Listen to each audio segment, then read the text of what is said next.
Postup rekonštrukčných prác nám priblížil farár Spišsko-Novoveského cirkevného zboru Evanjelickej cirkvi pán Jaroslav Matis, ktorý stál pri rekonštrukčných prácach od samého začiatku. Prvá etapa opravy bola vlastne zameraná na to najdôležitejšie, a síce zabezpečiť kostol tak, aby bol, dá sa povedať, funkčný, aby strecha plnila svoj účel, aby aj z hľadiska zľadu a pohľadu z pozície bežného návštevníka Spišskej Novej Vsi bola to dominantná budova. Po projektovej príprave a ekonomickej súvahe boli vybraté dve firmy, jedna novoveská a jedna zo Sniny, pred ktorými stála úloha prinavrátiť stavbe jej pôvodnú krásu a funkčnosť. Sme spokojní a myslím si, že aj môžu posúdiť aj samotní občania mesta Spišskej Novej Vsi, či skutočne táto budova tak žiari, že patrí jej aj do budúcna vlastne také povšimnutie. Pod projektovú prípravu sa veľkým dielom podpísala aj inžinierka architektka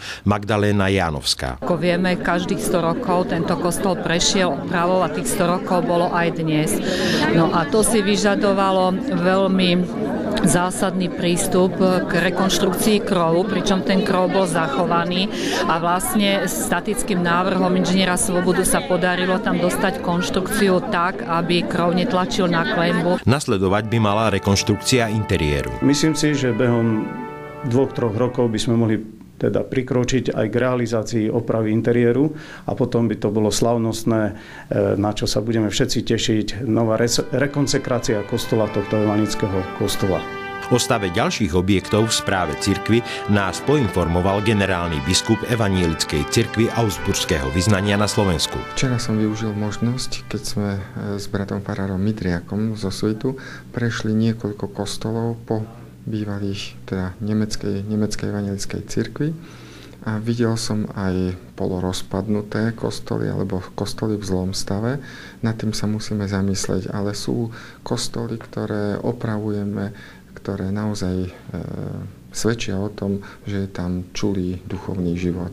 Rekonštrukcia historických objektov je finančne veľmi náročná, možno sa podarí získať prostriedky z eurofondov. Včera bolo zasadnutie dištriktuálneho a generálneho dozorcu, kde som sa tiež zúčastnil a chceme urobiť takú pasportizáciu, zoznam aj s konkrétnym stavom. Nie preto, aby sme nejako siahali na majetok cirkevných zborov, skôr naopak chceme pomôcť tým cirkevným zborom z centrály, z ústredia, z generálneho biskupského úradu.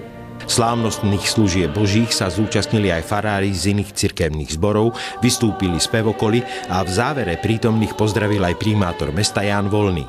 Napokon aj mesto svojím dielom finančne pomohlo pri rekonštrukcii. Myslím si, že je to naša povinnosť zo strany mesta pomôcť pri rekonštrukcii takejto dominanty a je to teda krásna budova nielen pre veriacich, ktorí nachádzajú cestu dovnútra, ale aj pre všetkých novešťanov, aj pre všetkých turistov, ktorí do našho mesta prichádzajú.